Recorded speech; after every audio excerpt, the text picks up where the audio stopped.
अस्सलाम वालेकुम। आज मैं आपको चिकन स्टीम रोस्ट का बनाने का तरीका बताने लगी हूँ।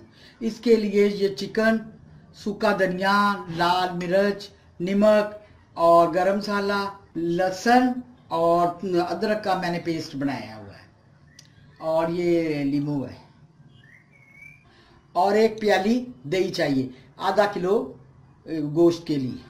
मैंने ये छोटे पीस इसलिए लिए हैं कि बच्चे लादा ले लेते हैं, लेकिन आप बड़ा पूरा साबुत मुर्ग भी ले सकते हैं या 4 पीस भी करवा सकते हैं। बकरे का, गाय का गोश्त भी हो तो उसके इतने पीस बना लेने हैं, मतलब एक पाव के पीस बना के उसको भी यही मसाला लगाना है। किस तरह मिक्स करना है वो मैं आपको अब तरीका बताने लगी हूँ।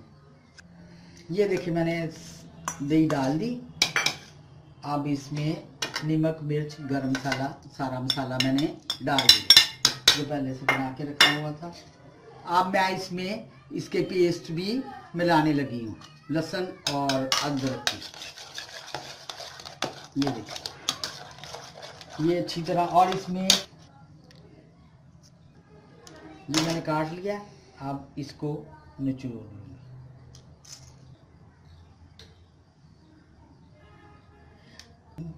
गोश्त मिलाने लगी।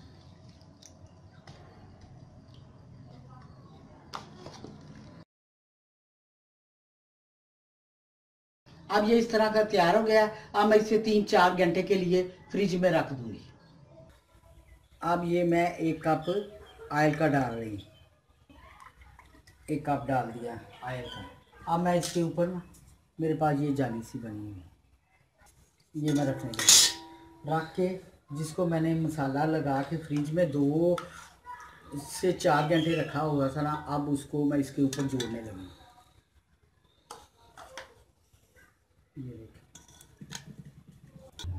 ये देखिए मैंने अब इस तरह जोड़ना है आपने भी। अगर आपके पास ये सुराखों वाली प्लेट नहीं है तो स्टील की कोई सी प्लेट, डूंगी प्लेट लेके ना उसको उल्टी साइड करके ना उसके ऊपर जोड़ सकते हैं। प्रेशर कुकर के अंदर डालनी है आपने। अब मैं इसको इस तरह जोड़ दिया है, नीचे ऑयल डाला है, ऊपर प्लेट रखी है वो सुराखों वाली, और भी इसके ऊपर मैंने, अब मैं इसको ढकना लगा के ना धीमी आग पे 15 से 20 मिनट तक रख दूंगी।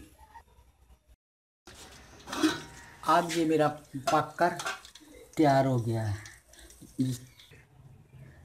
ये देखें मैंने जो स्टीम रोस्ट किया था ना उसका सारा ऑयल नीचे बच गया है, कोई ज़रा सा भी नहीं आया। अगर इसी तरह इस्तेमाल करना चाहते हैं तो कोई मज़ाइका नहीं, एक छोटे चम्मच के साथ सिर्फ जैसे कबाबों को नहीं लगाते इस तरह बस थोड़ा सा ऑयल लगाना है, बस इतना सा। अगर अब नहीं तो इसी तरह भी खा सकते हो कोई। ये देखिए पूरा मसाला भी ऊपर है। ये अब मेरा स्टीम रोस्ट बिल्कुल तैयार हो चुका है।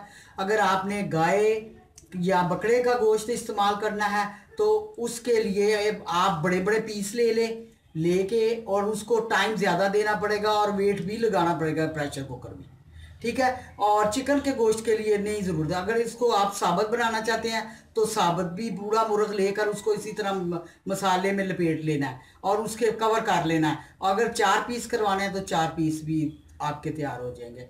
शुक्रिया, थैंक यू। मुझे उम्मीद है कि आपको मेरी ये रेसिपी पसंद आएगी। इंशाल्लाह एक नई रेसिपी के साथ फिर हाज़िर होंगी। अल्लाह हाफिज़।